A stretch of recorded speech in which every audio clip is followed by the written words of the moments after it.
decided he wanted to come to Delaware, we knew what we were getting. We knew we were getting a great person, had a lot of ability, who I felt just really needed to play. Joe comes into my office after the first season that he played, and he wanted to play baseball. And I said, really? He goes, yeah, I thought about playing baseball in the springtime. I said, well, you realize you're going to be a draft choice next year. He goes, a draft choice? I go, Joe, you will be a draft choice in 2007. You're going to play spring football, and you're going to have a great career, and we're going to win a championship next year. And he's kind of walked down my office saying, okay, but that's Joe.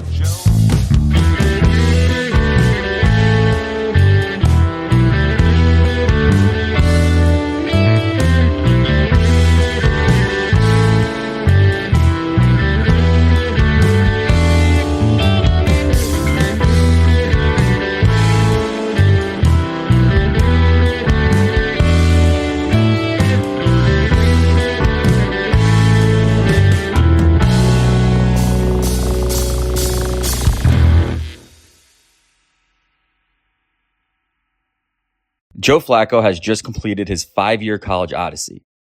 He's ridden the bench and struggled on the field, but with his senior year breakthrough, it's becoming obvious to perhaps everybody but him that he's going to have some kind of future in the NFL. What exactly that future might look like, though, no one's exactly sure. Maybe you would help us to check in and see how things have been in the league the last couple of years. Hey, look, that Peyton Manning guy finally got his first ring back in February of 2007 to go with his 2 MVPs. Remember all the way back in the 70s when we saw quarterbacks like Dan Marino breaking the 4,000 and 5,000 yard barriers and it being a massive deal?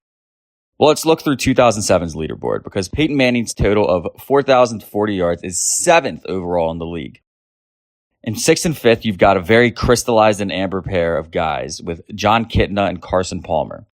But after that, it's the cream of the crop. Perennial Pro Bowlers Brett Favre, Tony Romo, and Drew Brees also joined Manning in this upper echelon. 30 years ago, we were looking at Bill Ferguson lead the league with 2,803, and now 7 whole-ass quarterbacks are topping 4,000. But if you were keeping track, you might have noticed that we only just now listed 6 quarterbacks. And if you were alive and not under a rock at this time, you might be able to guess which player we've omitted. The previous year, when Peyton Manning finally got the Super Bowl, he had managed an incredible come-from-behind win in the AFC Championship against the big bad boogeyman of the decade, the Tom Brady-led New England Patriots, who entered the second half up 21-6 before utterly collapsing against Brady's biggest individual rival. Quarterback rivalries will never not be a little silly, given that the 2 players involved will never actually face off. Even so, this game was like catnip for narrative heads. Up to this point, you could paint much of Tom Brady's success as being a function of managing excellent teams that didn't ask too much of him, albeit at a still very high level. Peyton could have the regular season MVPs, and Tom would just wait until January when it mattered most. But now, after New England surrendered what today is still tied for the second biggest comeback in AFC playoff history, if Peyton was finally breaking through in the playoffs, what was left for Tom to hang his hat on? Unfortunately for all of us, a beast had been awakened. The answer to what was left for Tom Brady turned out to be everything. To try and use one simple number to illustrate the difference between Brady's before and after with this 2007 season as the turning point, let's turn to a stat called approximate value, or AV. It's much like wins against replacement in baseball or win shares in basketball. It's a statistical tool that tries to contextualize just how good a player's season was by boiling all of the contributions into one lump number to encompass everything. In terms of a single season's worth, the lower numbers, really anything under 10, are kind of lesser known guys that fill out rosters and probably at some point in the career have been described as a special teams contributor. You get into the low double digits, you are starting to reach players that your average fan is more likely to know, even if the player's on another team. And as you enter the teens, you're starting to see some Pro Bowlers crop up. Anything as you get past that 15 boundary, talking about the real stars in the game. Due to the small sample size of only 16 regular season games, 17 now, and to the very different nature of many of the positions, the AV numbers are better understood as representing rough tiers in a snapshot of a certain temporal moment, rather than a perfect measure of value. But even with those caveats, the tiers are still useful for comparison purposes, especially over a longer period of time. Take 2006, for instance. Tom Brady clocks in at a very respectable 15, a little up from his career average of 13.3 up to that point. But as good as he was, Peyton Manning puts up 20. And that's only his second highest to that point, if you can believe it, following a 21 in his 2004 season. Still cut above his own stellar average at this point of 17. The two were both operating at an incredibly high level, but a deeper look with this stat shows that despite the postseason accolades that Brady had quickly stacked up, the overall more impressive production was coming out of Indianapolis. Then came the total reinvention of the Patriots offense in 2007. After restocking their receiving core with Dante Stallworth, Wes Welker, and Randy Moss, the Pats decided they were just going to light the whole damn league on fire. They scored 38 points in each of their first 3 games, eventually scoring 30 or more in 12 total games, 40 in 4 of them, and 50 twice. At the end of the season, they had put up an NFL record 589 points, with Brady throwing for a record 50 touchdowns, and Moss catching a record of 23 touchdowns for good measure as well. And this was all after they had to stop spying on their opponents. Brady's 4,806 total passing yards beat out his rival Manning by 766, more than twice what Manning threw for in his very best game of the year, a Week 10 loss to the Chargers. The gap between Brady and second-place Breeze was larger than the gap between Breeze and seventh-place Manning. By the end of it, Brady won his first MVP as he put up the 6th highest AV of all time, 23. Even now still good for 8th all-time, more than 15 years later. And while the postseason ended up being a cruel winter for New England when the New York Football Giants, led by Peyton's little brother Eli, eventually toppled the behemoth, this season was no blip, but another continental shift in the league. In the 10 full Brady seasons beginning here, which are conveniently bookended by his first and third MVP awards, he ascended to a new level reflected by his average AV of 17.8 during that period. Once again, as with the Renaissance of the 1970s, there were some changes to the league environment as a whole that contributed to this and are worth mentioning, namely 2 specific rule changes for this year. The first one is admittedly less a rule change and more, in the words of the famously buff referee Ed Hockley, an interpretation change from the competition committee that deals with what is a completed catch. The catch rule, which had been inscrutable before and is again now, for a very brief moment beginning in 2007, was actually pretty straightforward. A receiver that gets 2 feet down and has control of the ball has a reception. No need for the nebulous football move. Just have possession of the football for even a split second and you've got a catch. The next one also considered receivers, plus the defenders, plus the quarterback. Previously, if a defender made an illegal block below the waist of a receiver while the quarterback was still in the pocket, it was a 5-yard penalty. Starting in 2007, that would spike all the way up to 15. Speaking of spikes, spiking the football was also getting penalized now, but that's neither here nor there. It was now not only easier than ever for a receiver to make a catch, but also far safer for them to operate in space trying to get open without fear of a big hit. Or at the very least, much more rewarding if they did get hit. All while being based around a system that was incentivizing what the NFL wanted more than anything. Their biggest and most marketable stars under center, operating out of the pocket, and throwing dimes to receivers for highlight reel catches.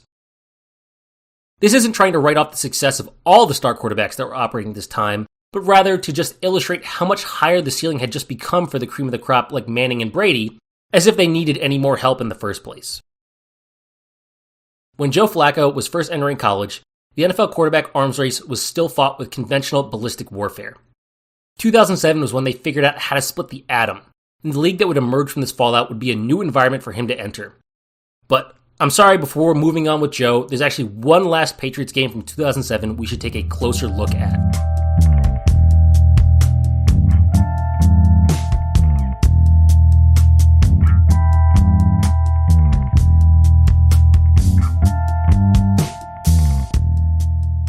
In Week 13, the Patriots were 11-0 as they journeyed south all the way to M&T Bank Stadium, and on December 3rd, 2007, they prepared to take on the Baltimore Ravens.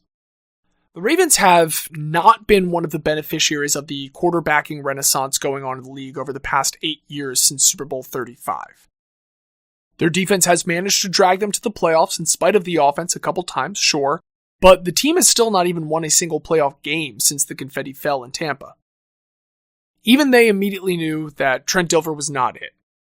Elvis Grbac also turned out to not be it, even if he was People Magazine's sexiest man alive at one point.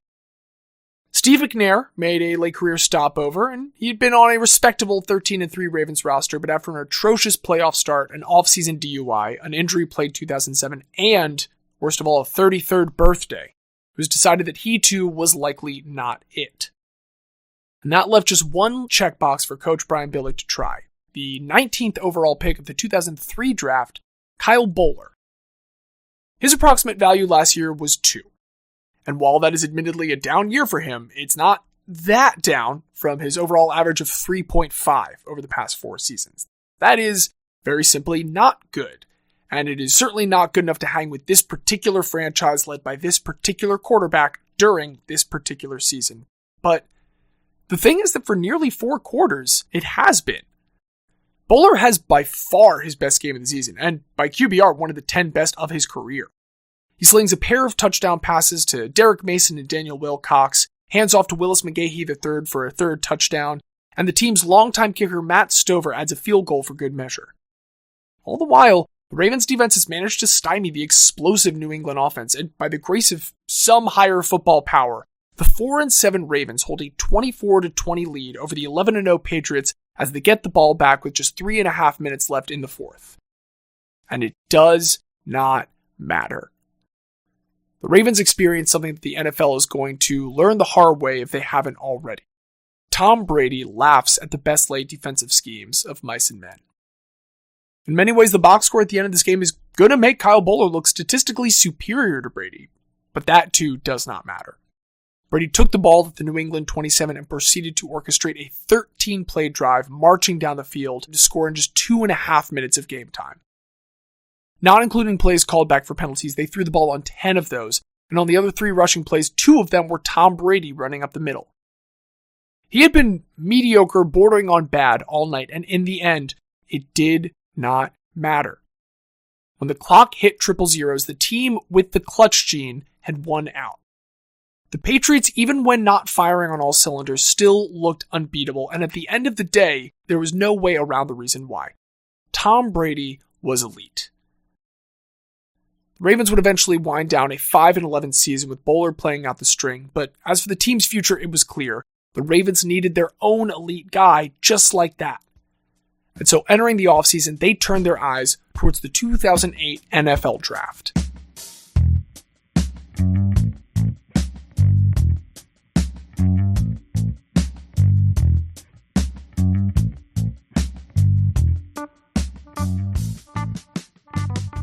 Joe Flacco, who would be the first to admit that he could barely get recruited coming out of high school, cannot believe that he is an NFL draft prospect.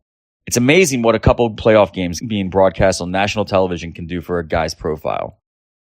But for players entering the draft, the end of their final college season is only the beginning of their journey as a draft prospect. We got to get to work making that draft stock line go up. As the calendar turned from 2007 to 2008, eyes turned towards the Senior Bowl held in Mobile, Alabama that year. The event, sponsored by Under Armour for this edition, was nearing its 60th year of existence as a postseason showcase, a chance for graduating players to try and show out one last time, or maybe for the first time for some, on a national stage. It also importantly acquainted them with professional football coaching personnel, as an NFL coach and their staff would head the opposing North and South rosters.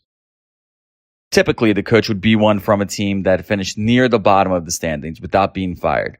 So on top of everything, the staff was likely to have a depth of draft capital in the coming months to spend on any players that caught their eye. It cannot be overstated how much inclusion in this game already speaks to the perceptions of a player and their likelihood of making the pros. The previous season, 578 players in the league had previously appeared in the Senior Bowl, including 25 of that year's Pro Bowlers as well. In the draft, 12 of the first-round picks had been on one of the Senior Bowl rosters, and eventually 90 of the participants would hear their names called. Much like at an award show, it very much was an honor just to be nominated. That being said, it probably didn't feel great for Flacco that the Senior Bowl's official press release, as it opened, listed 4 quarterback prospects as marquee performers for the contest. Colt Brennan of Hawaii, Chad Henne of Michigan, John David Booty of USC, and Andre Woodson of Kentucky. Just couldn't find a spot in that sentence for the CAA Co-Offensive Player of the Year, I guess. But still, he's here, and if the stoic giant is interested in raising his profile, Another benefit to just being here is the wall-to-wall coverage that the NFL Network provides. With nothing else going on this time of year, they're able to devote their A-team of on-air talent to the coverage. The game itself is set to be covered by Rich Eisen, Mike Mayock, Charles Davis, and none other than 49ers QB Trent Dilfer. And as Mike Mayock will put it when talking about Flacco, when you have an arm that is that big, all you need is an audience. The game itself is a close one. Flacco's North team, led by Oakland Raiders coach Lane Kiffin, strikes first to make it 7-0, and then the teams decide to play hot potato with turnovers for much of the rest of the game. The South is led by the 49ers' Mike Nolan, coaching in his third straight Senior Bowl, and we'll point out that if the selection criteria we discussed earlier is any indication, it's a pretty big indictment of his continued employment. The biggest highlight featuring Flacco probably comes in the waning minutes of the first half when he throws an absolute rainbow from midfield all the way to the goal line, where it is unfortunately for him snagged by Tennessee State's Dominique Rodgers-Cromartie to get another interception for the South. South does eventually score the go-ahead touchdown with seconds to spare, winning the game 17-16, and largely our big fella doesn't get a whole lot of time to shine. But we're not done with the full showcase circuit yet. Next up on the itinerary is the ESPN State Farm College Football All-Star Challenge. He again draws rave reviews from both the commentators, who are comparing him to fellow big-armed and big-bodied QBs like Ben Roethlisberger, and from his fellow competitors, who tell reporters beforehand that they're more or less conceding the long toss to Flacco. He does, of course, win the long toss with a 74-yard bomb, 7 yards further than second place. Along with that and a win in the Taco Bell Scramble Challenge, he's one of 2 quarterbacks out of the 14 competing to win 2 events, but all throughout this, every mention of him continues to carry that one caveat, that one AA level. Questions about why he didn't or couldn't stay at Pitt, questions of whether his production Delaware can be trusted, all of this simply will not stop following him around no matter what he puts on tape. While most pundits are still projecting Joe to go early in the second, some folks have an inkling that things might move a little quicker than that. Delaware's Coach Keeler, for one, has been in touch with at least one team that has been paying very close attention to Flacco for months now. Early in the 2007 season, ex-Jets GM Joe Douglas was still a scout with Baltimore. He had been with the Ravens organization since 2000, when they hired him as part of their 2020 program, which was aimed at getting 20-year-olds who were interested in football operations jobs in an entry-level position, a foot in the door with a salary of just about $20,000. He had caught on within the personnel offices and moved up the ranks coming into the 2007 season when he caught wind of this towering prospect playing in Newark and started to keep an eye on the kid. As Douglas's study of Flacco continued, he would report to then GM Ozzie Newsome with a big-time grade on him, in the words of the Hall of Famer. Newsome and his assistant GM Eric DaCosta were skeptical that the answer to their problems was at the University of Delaware, of all places, but Douglas stood by his grade. The team, growing increasingly convinced as the dismal 5-11 season wore on that the answer to their problems was not on their roster, started paying more attention to Flacco, conveniently right as he made the trip to nearby Annapolis to take on the Naval Academy on October 27th of that year. You remember, the one against a 1A school where they scored the most combined points in a Navy football game in almost a century? They didn't doubt the skill on display, but there was one aspect about Joe that Newsome still had reservations about. Keeler remembers receiving calls from the GM asking why Joe wasn't a captain. Coach Keeler could have pointed out that the 2 players that were elected offensive captains were All-Americans Mike Byrne from the offensive line and Omar Cuff, who we've discussed at length due to him writing his name all over the school record books. But rather than take the question about a perceived lack of leadership at face value, Keeler just told Newsome that the best thing about this team is how it had taken on Joe's personality and played with a steady belief in itself that was instilled by that attitude, regardless of any titles. Maybe this had already convinced Ravens brass by the time that they had found themselves among the 800 NFL personnel that had been on hand to watch January's Senior Bowl. But if not, there was one last thing that seemed to have done it. This doesn't take place during the game itself, but rather an early morning rain-soaked practice earlier in the week of Senior Bowl festivities. Eric DaCosta and others were on hand this time as Flacco showed out in poor conditions, with him and USC's John David Booty reportedly putting on the best bad weather performance of all of the quarterback prospects that were on hand by a wide margin. Also, we don't have anything else particularly interesting to say about John David Booty, but it really would be a shame if we didn't take every opportunity to say the name John David Booty, And so, in summary, John David Booty. Back to the Ravens, who play in the AFC North Division alongside the Pittsburgh Steelers, Cincinnati Bengals, and Cleveland Browns. Games between these four teams often devolve into slop fests. We're talking about hard-hitting, low-scoring, and nasty games, both in terms of the players with one another and just often the weather.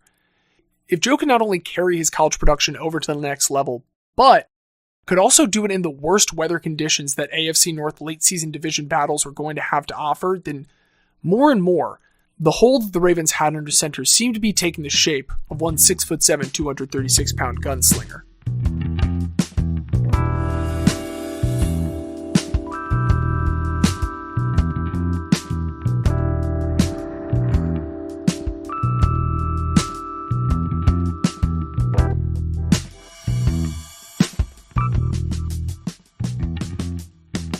On the off chance that you've come this far without a lot of background knowledge about the NFL draft, in a 1935 league meeting, Philadelphia Eagles co-owner Bert Bell, seeing the fortunes of his team compared to the powerhouse franchises like the Packers, Bears, and Giants, brought up the idea of a new league provision in the interest of competitive balance. Frustrated by his team's inability to sign top-quality players, he proposed that a draft be instituted so that all teams would have an equal opportunity to sign players entering eligibility for the first time. The owners adopted it unanimously that day, and 1 year later, in 1936, the first draft was held in a downtown Philly hotel ballroom. Bell may have been just a touch prescient. His 2-9 Eagles finished last in 1935 and received the first ever first overall pick. As from the beginning, draft order has been determined by reverse order of final season standings in the continued interest of competitive balance. But there's little other resemblance between the 1936 draft and the 2008 one. For one, there were only 90 names listed as eligible for 1936. 81 were selected, and only 24 signed. Among those who didn't was the very first overall pick, Jay Berwanger. The draft in the league as a whole was still such small potatoes at this point that the first ever draft pick never played a snap of professional football because he can make more money with a boring day job. Now, the story of how we got to where we've gotten now, that's a little spoiled for you. Obviously, the NFL has gone on to become one of the largest entertainment products in the history of mankind, and it would take a lot more than a series that is nominally about Joe Flacco to explain how the NFL became the most popular sport in America. But thankfully, it is a sort of slowly then all at once situation. And so after a slow build to 1958, there is a moment that we can point to. That year's NFL title game, and more specifically the television broadcast of that game, which elevated the sport to a completely different level. Much like Super Bowl 35, the championship would feature the New York Football Giants and a team from Baltimore. But the big difference was that this one featured the original team from Baltimore, the Colts, led by the golden arm of Johnny Unitas. In a first for the league's title match, the game was broadcast on NBC to an estimated 45 million people, and likely would have far outseated that number if not for television restrictions that blacked the game out in New York City, of all places, along with a 75-mile radius around the city.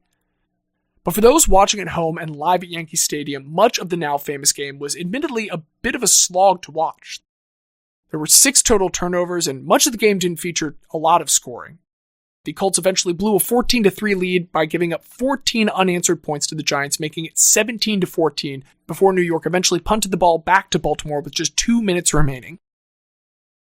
Given the state of football at the time and how quickly it moved, or rather how not quickly it moved, one would be forgiven for thinking this was pretty much the bitter end, particularly given the fact that the Colts had yet to score in the second half, but there is after all a reason that Johnny Unitas is in the Hall of Fame today.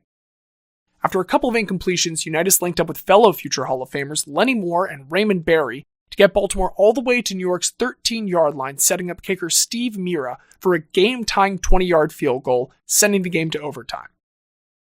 Unitas had just performed what is commonly referred to as the first ever 2-minute drill, an example of hurry-up offense that depends on the quarterback not just in terms of execution, but also in the huddle. With such a limited time remaining, play calling duties in this situation are often going to fall to the very literal now signal caller's shoulders. And after a New York 3-and-out to start overtime, Unitas once again took over play calling duties as Baltimore drove 80 yards down the field in 13 plays, before capping it off with a 1-yard plunge by halfback Alan Amici that completed the greatest game ever played. Don't take our word for it with that sobriquet. The sports world as a whole has called it that, as ink both literal and digital has been spilled for years since describing its impact.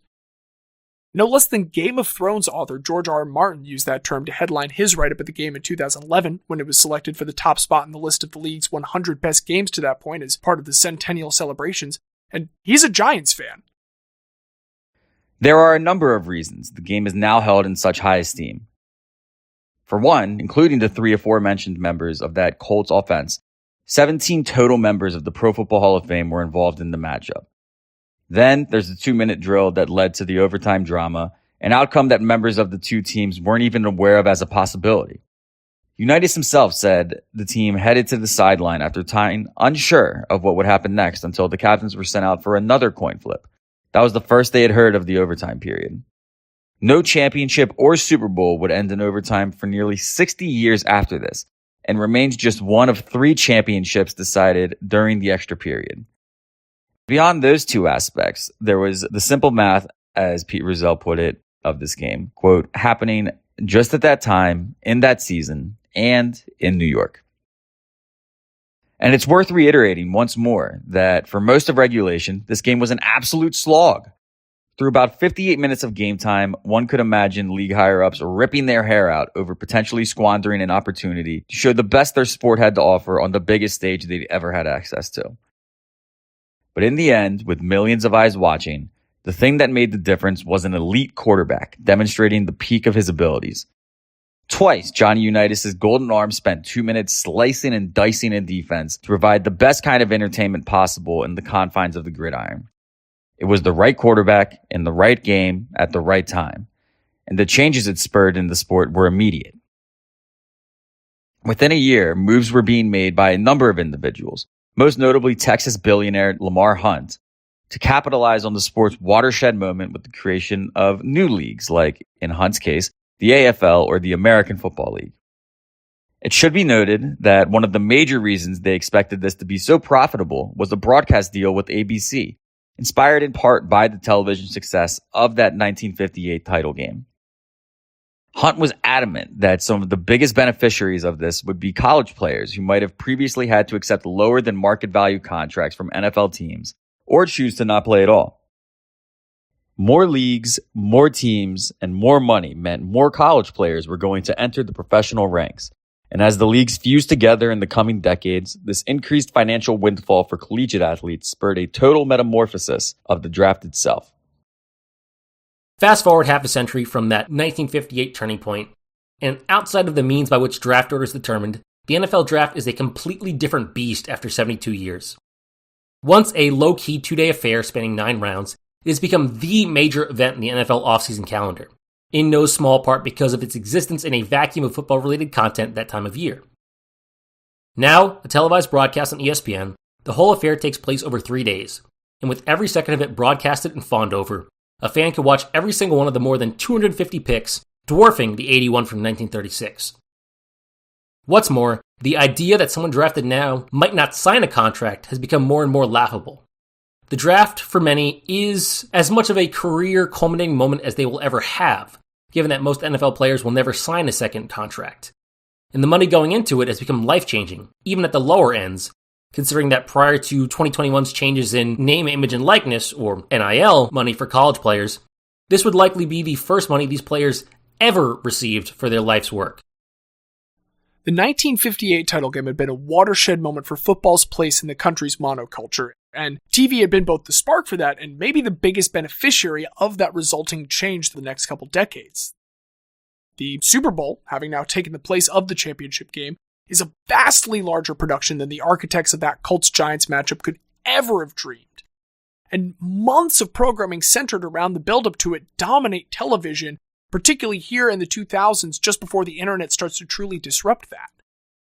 So as the Super Bowl is over, all of a sudden football and the networks have this audience that has been cultivated that they simply can't allow to think about anything else, and so the draft is the new fuel to immediately fill that vacuum.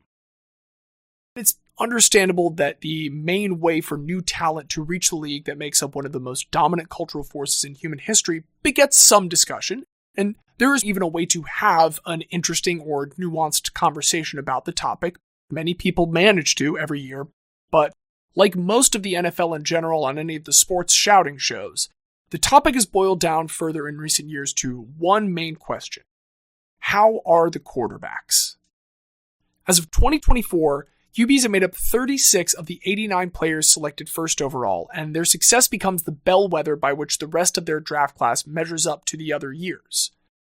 Some, like 1983's class featuring our old pal Dan Marino, along with 5 other first-round signal callers, have seismic ripple effects, while others, like just last year in 2007 when Jamarcus Russell and Brady Quinn made up the first-round quarterback class. I mean, those effects are huge too, though for less positive reasons. One way or another, the way the public views the 2008 draftees will be determined by its quarterbacks, and heading into 2008, there are 2 at the top of the heap. University of Delaware and Audubon, New Jersey's own Joe Flacco, and his deuteragonist extraordinaire, Matt Ryan.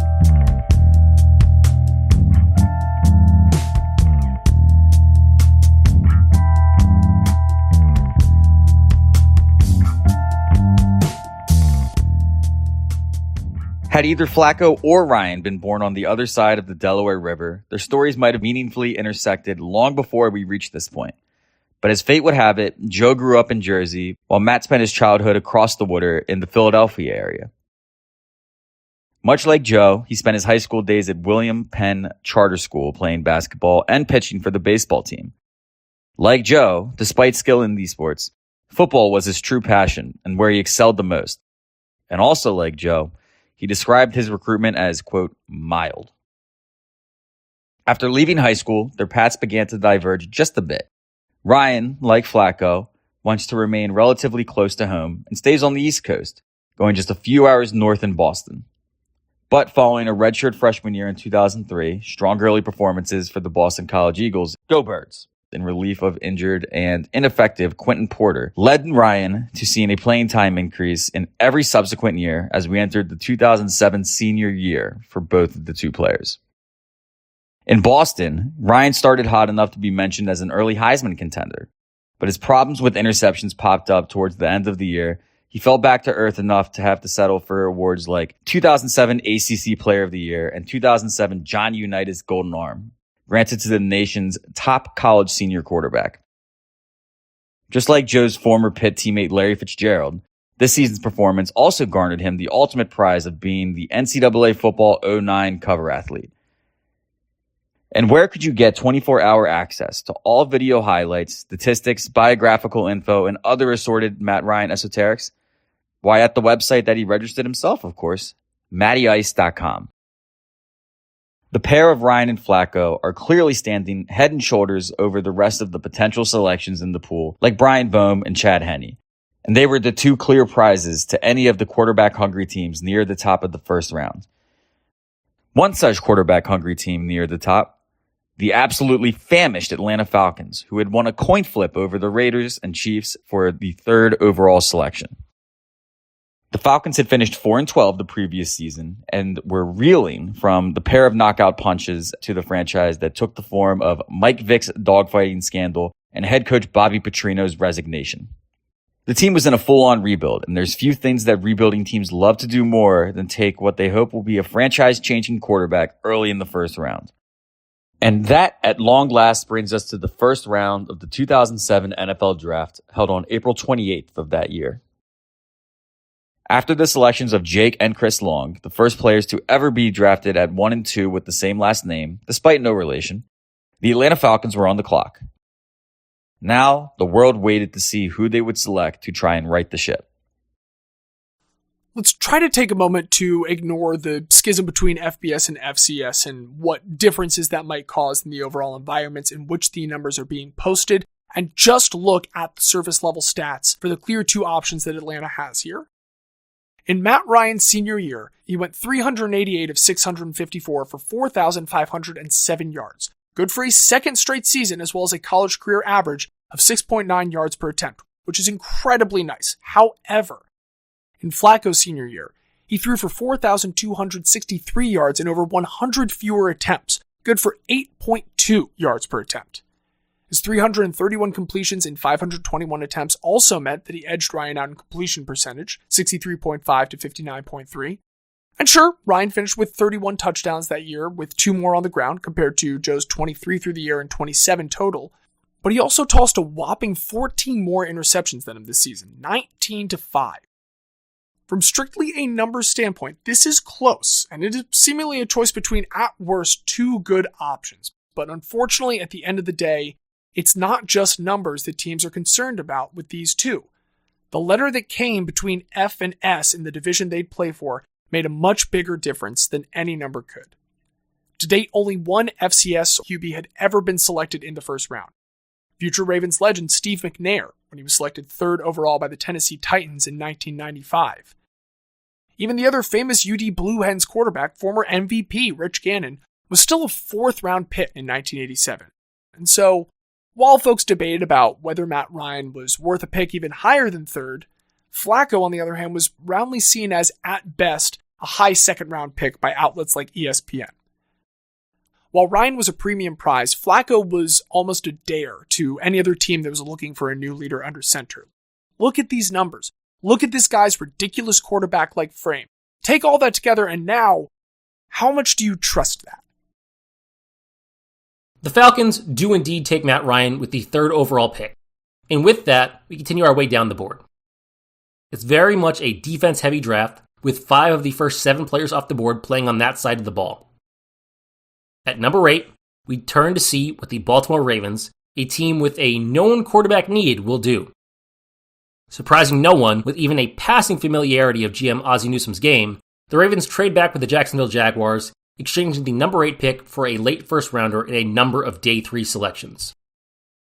The draft continues, and as with the first 8 picks, defense continues to be a priority for teams with the occasional offensive lineman sprinkled in. A number of future Pro Bowlers begin to come off the board, including offensive tackles Ryan Clady and Brandon Albert, cornerback Dominique Rodgers-Cromartie, linebacker Gerard Mayo, taken by the Patriots, who had to trade back into the first round because of the whole cheating thing, and running back Jonathan Stewart, who, as we get to pick number 18, was only the 3rd offensive skill player to be selected. Over in Audubon, New Jersey, friends and family have gathered at the Flacco household to partake in the festivities. The initial plan had been for this to take place down the street at the nearby Haviland Avenue Elementary School, where Joe had once played with his brothers as children. But firefighters are dealing with an electrical fire there that is unfortunately blocked down the street. So instead, different emergency personnel in the form of police are on hand at the Flacco home to control the crowds that have gathered here. When they moved to the home, they'd initially intended to keep ESPN's cameras and those of other outlets like Sports Illustrated out of the house. That was until Sunday beforehand, when ESPN's Chris Mortensen called Flacco personally. In Joe's own words to Father Stephen, "I can't say no to Chris Mortensen. You try." Now, around 200 people are on hand to watch the local boy await a phone call that may not even come. They've watched all night as the first 17 picks have come and gone, and now that the Detroit Lions have taken offensive lineman Gosder Trellis, 17th overall, the screen shows that the next team on the clock is none other than your Houston Texans. At this point, the Ravens' brain trust is feeling cautiously optimistic. There remain precious few teams with obvious needs at the position, and they know that plenty of other teams and pundits still believe that taking any QB from a 1AA school anywhere in the first round, let alone here, is a massive reach. All things being equal, they might have just been happy to sit and wait another 9 picks until they are called to the podium. However, there is a little more pressure than usual, especially for one member of the organizational leadership. That game against the Patriots that we mentioned, that was one of the last ever for head coach Brian Billick, only the team's 2nd ever head coach after the org had originally broken in with veteran Ted Marchibroda. In Billick's 2nd season, the Trent Dilfer-led squad had won Super Bowl 35, but since then the Ravens had been a solid, if unspectacular, 60-52 overall. And after 9 seasons, the last of which had been that dreadful 5-11 year, the team and Billick finally saw fit to part ways, and with that, they began a hunt not just for a new QB, but for a new head coach as well. Looking for a replacement, their gaze turned just 90 minutes up I-95, where Philadelphia Eagles coach Andy Reid had a recommendation for him. That's right, yet another character in our story with a Philadelphia connection. Go Birds. You see, from 1998 until 2006, the Eagles had this really good special teams coordinator. He was so good, in fact, that Reid kept him on staff, where he took over from the previous leadership and worked with him for nearly another decade after that.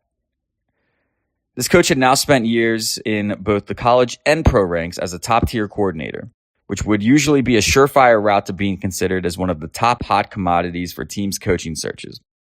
The only problem was the phase of the game that he had been coordinating. The surest way to become an NFL head coach is to have previously been an NFL head coach. The next surest way is to have been a highly regarded coordinator or assistant coach. But while we like to say that the game is won in all three phases, there is a clear bias towards two of them when regarding hiring. Just one of the many biases we tend to see in head coach hires. To illustrate this point, let's look at the previous 2007 season again, ever so briefly, specifically at its coaching ranks. 33 individuals served as coaches in 2007, thanks to Bobby Petrino's midseason departure from the Atlanta Falcons, giving them 2. Looking at the jobs immediately preceding their current gigs for those 33. 3 had jumped directly from one head coaching job to another. 1 had been a college head coach. 1 had been an offensive assistant / quarterbacks coach. And the other 28 had been a coordinator the season before their head coaching job.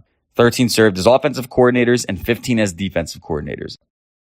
And while many of them had also served as head coaches at various levels, the one thing that was absent from virtually every CV amongst this pool was time spent on special teams. Someone that was aware of this disparity was that one head coach whose background as an assistant coach stood out like a sore thumb, Eagles head coach Andy Reid.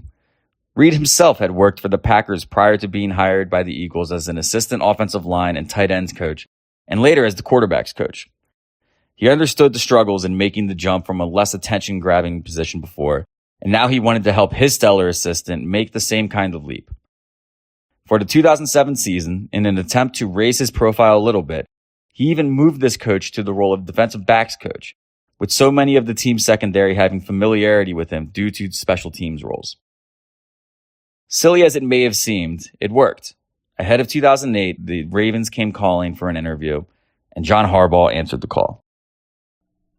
It's a bit of a happy coincidence that John Harbaugh was getting to carry on a Harbaugh tradition here in Baltimore. His brother Jim had suited up at the quarterback position for a year in 1998 under Ted Marchibroda. That's, of course, before he went on to be the very last Indianapolis professional football team quarterback prior to the drafting of Peyton Manning and the conference-wide changing of the guard. And you know what? We'll have time to talk about Jim later. Let's turn back to John. Here finally was a chance for him to get his first head coaching job, and not just with a professional team, but at any level. With endorsements from both Reid and Sith Lord Bill Belichick, the management team of Newsom and DeCosta, along with owner Steve Bisciotti, decided they were ready to turn a page and begin a new chapter for their franchise. And so on January 19th of 2008, Baltimore entered the John Harbaugh era. Now, just over 3 months later, it was time for the team to make a second game-changing decision, this time with Harbaugh's input. Debate swirled in the draft room, while the audience watching at home, particularly the now nearly 200-strong audience watching in the Audubon Flacco home, only knew that at the time the Houston Texans were officially on the clock with the 18th pick. Karen Flacco, Joe's mom, admits at this point she was worried about what would happen if he wasn't picked that evening, with everyone gathered around. Joe, too, had been a little bit nervous, but in this moment he's not too worried.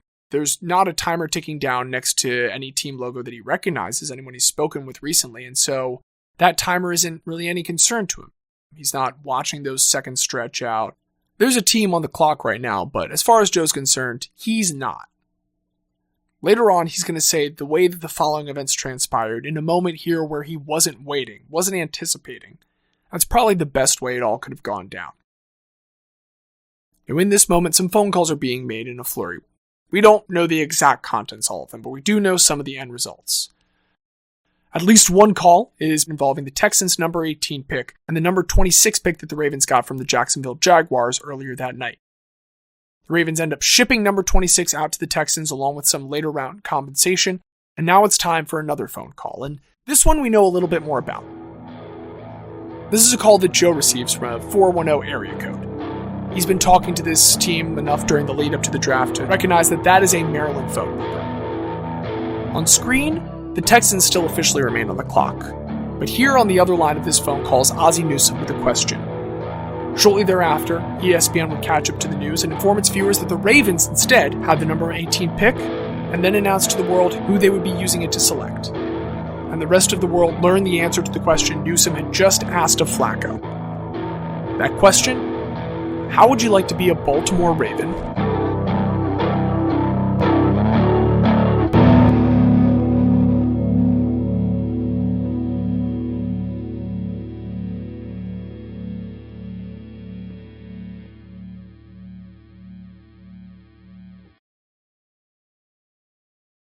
Elite is a production of Remember That Guy. Written, researched, and recorded by James Lensweiler, Justin Diaz, and Xavier Perez.